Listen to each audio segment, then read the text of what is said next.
Quelle est la cause de votre douleur cervicale?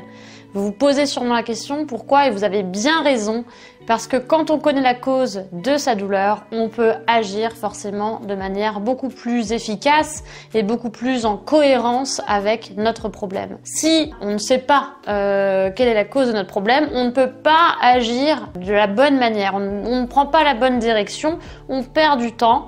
On perd souvent aussi de l'argent forcément, parce que si on pense que c'est par exemple la cause de notre problème, ça va être notre oreiller, et qu'on achète tout un tas d'oreillers qu'en fait ce n'est pas ça le problème, eh bien on fait fausse route, on dépense de l'argent, on perd du temps, en attendant on a mal, en attendant on a la douleur qui peut s'accentuer, qui peut se propager, et on n'agit pas de la bonne manière. Donc comprendre, connaître la cause de son problème, vous avez bien fait de regarder cette vidéo puisque vous allez chercher la cause de votre problème. J'aimerais commencer cette vidéo par vous dire une chose. Vous n'êtes pas le résultat de vos examens. Vous n'êtes pas un résultat d'examen que vous avez fait à un instant T. Bien souvent, on accuse les mauvais coupables. On confond la cause avec des symptômes, on confond la cause avec des facteurs favorisants, on confond plein de choses, on met tout dans le même panier, on ne s'y retrouve plus. C'est pour ça que j'ai créé une méthode avec un programme, avec 3 étapes clés pour réussir à enfin soulager sa douleur cervicale.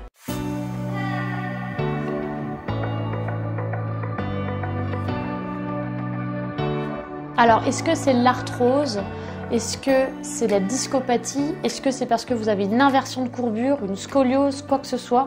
Est-ce que c'est même une entorse que vous avez fait il y a longtemps?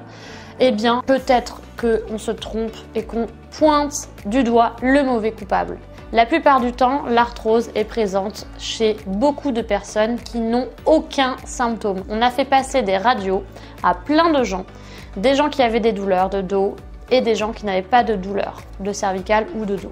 Et bien qu'est-ce qu'on a vu? On a vu que même les personnes qui n'avaient aucun symptôme et qui ne présentaient aucune douleur avaient quand même de l'arthrose. On ne peut donc pas accuser l'arthrose de causer des douleurs puisque certaines personnes ont de l'arthrose et n'ont pas de douleur. Donc ne soyez plus fataliste avec votre arthrose.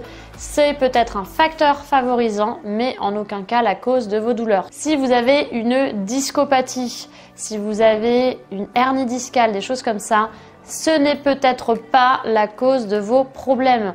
La plupart du temps, au niveau cervical, il n'y a aucune chose qui va créer vraiment la douleur et qui va entraîner cette douleur chronique persistante. Ce sont souvent des symptômes, ce sont aussi des facteurs favorisants. Parfois, dans un nombre très réduit de cas, c'est une cause, et c'est une cause quand il y a eu un trauma ou quelque chose et que vous voyez vraiment quelque chose et limite c'est du ressort de la chirurgie. Tant que vous n'êtes pas dans un ressort de chirurgie, la plupart du temps, il y a des choses à faire pour améliorer votre douleur et vous pouvez avoir une vie totalement normale sans douleur cervicale malgré le fait que vous ayez de l'arthrose ou une discopathie. Pareil, si vous avez une inversion de courbure, le dos pas assez musclé, les cervicales pas assez musclées, qui vous dit qu'il faut renforcer, etc. On grille des étapes et on ne connaît pas la cause profonde de vos douleurs.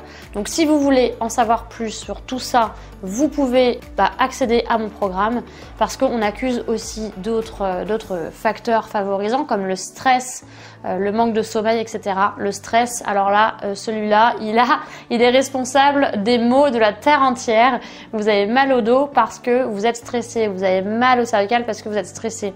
Le corps s'adapte quand même à la plupart des choses. Ça veut dire qu'il y a quelque chose d'un petit peu plus poussé à chercher. Et c'est en ça que je vous aide dans mon programme avec les 3 étapes clés. Regardez cette vidéo qui va vous expliquer les 3 étapes clés pour comment soulager votre douleur cervicale. Et quant à moi, je vous retrouve tout de suite donc dans le programme, dans les vidéos, vous allez tout comprendre. Il y a déjà beaucoup de personnes qui m'ont dit que ça leur parlait, que enfin ils avaient trouvé la solution et qu'ils avaient mieux compris comment ça fonctionnait et qu'ils allaient pouvoir mettre les bonnes actions en place pour soulager enfin leur douleur. Je vous dis à tout de suite dans le programme, prenez bien soin de vous et de votre nuque.